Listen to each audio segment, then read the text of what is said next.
This is a terribly serious problem. It's perhaps the most serious problem that I have faced as president, because the downside is so enormous. An immensely private man, this is a glimpse behind the veil of the real George Herbert Walker Bush, dictating his feelings about the lead-up to the Persian Gulf War. If indeed the Iraqis went in and got hold of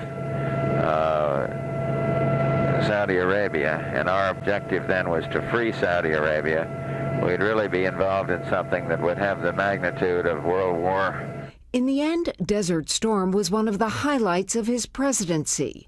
But historian John Meacham reveals for the first time that after the war, Bush suffered from a post-war letdown, and that his diagnosis with Graves' disease, a thyroid condition, was much more debilitating than previously known.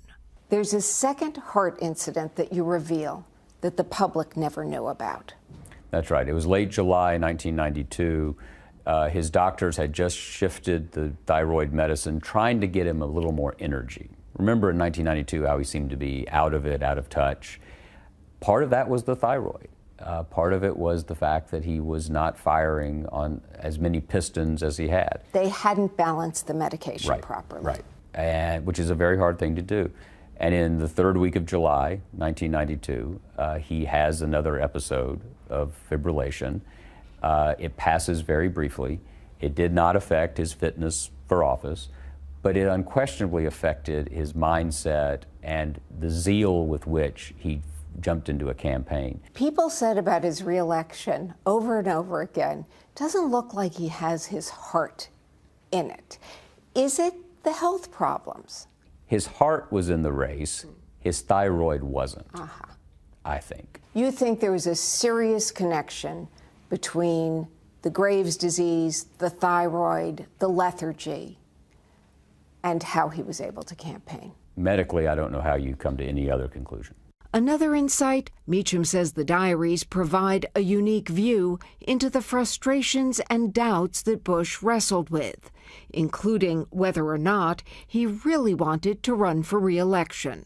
He did say, "I'm just not sure I want to run again." He says this in the hospital the first time. Do you think he ever seriously considered not running, or do you think these are his musings as he's struggling with the health problems? I think it was therapeutic. I think that he talked himself to that ledge and then talked himself back, because the way the diary entries work is he'll say, "I'm just going to go into the press room, surprise them all. It'll be action all the way at the convention to see who gets it. And I'm going back, we're going back to A&M, we're going back to Texas." But often in the same entry, he'll say, "But the work isn't finished. I'm better than the rest of these guys who want this job, and so I've just got to stick to it." What I hear you saying is something that someone once said to me about him. You would never want to play poker with him. Oh, Lord, no. No. If there is a wasp Machiavelli, it's George Herbert Walker Bush. You don't get to be president of the United States by just being sweet. Let's be very clear here. He did things, he could be ruthless.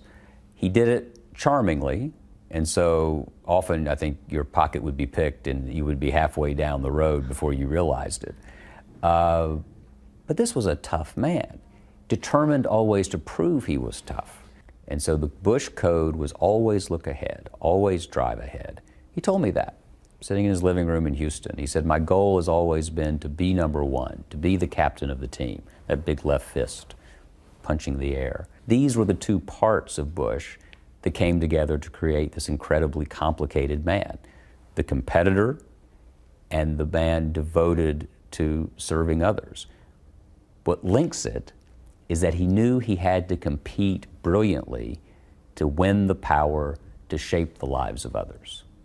And that's the definition of a great political life. And George H.W. Bush led that life.